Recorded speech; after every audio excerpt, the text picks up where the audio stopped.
Cooperation or confrontation? The U.S. is the world's largest economy, China the world's fastest growing. Who gives, who gains at their strategic and economic dialogue going on in Washington? Donald Straszheim, managing principal of Straszheim Global Advisors, has studied China and the Chinese economy for years. He joins us now from Los Angeles. Thank you for getting up so early. The meetings aren't new, but the issues don't seem to go away. We don't like their currency practices, and they don't like our budget deficits. Does either side get anything out of these meetings? Michael, I think it's very important and very useful for both our side and the Chinese side to get together and talk. In the president's opening statement yesterday, he talked about cooperation. I think that's, quite frankly, misdirection. There is going to be plenty of communication, and that's needed. We need to know what they're thinking. They need to know what we're thinking.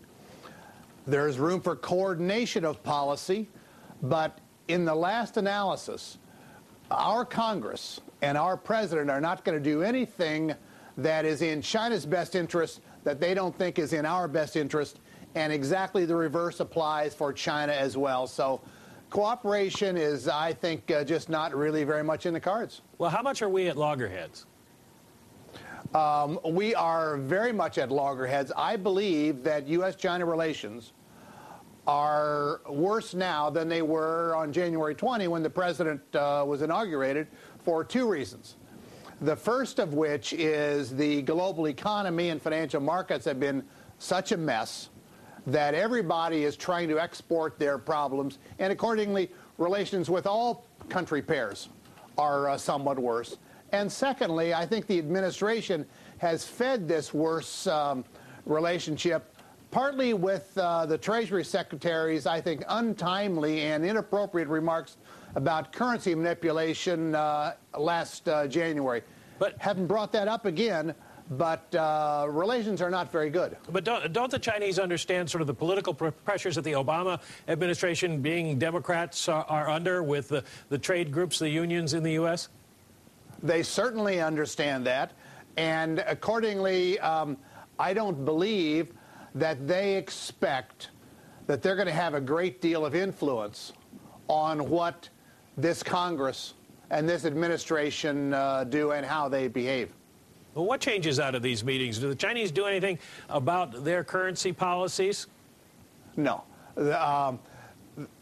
When the economy around the world, and especially in America and Europe, weakened last year, China, mid-year 2008, decided we are going to stop this gradual appreciation policy of the Chinese yuan and pegged it again at about 683 to the dollar.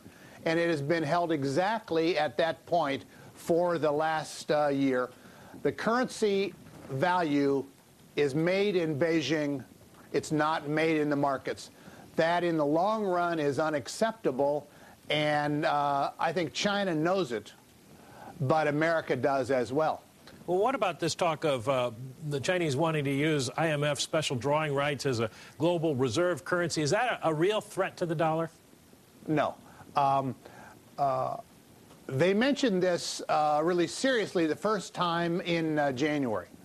At that time, we should have responded, but we didn't, that there are two conditions necessary for that to really become in any way viable. The first is to allow China's currency to be valued in the marketplace instead of in Beijing. And secondly, to allow capital to flow into China and out of China freely, eliminate their capital controls. They've not done either. They're not likely to do either anytime soon. And so this whole talk about new special drawing rights or whatever is, quite frankly, a little vacuous. All right, Donald Straszheim coming to us from Los Angeles. Thank you much.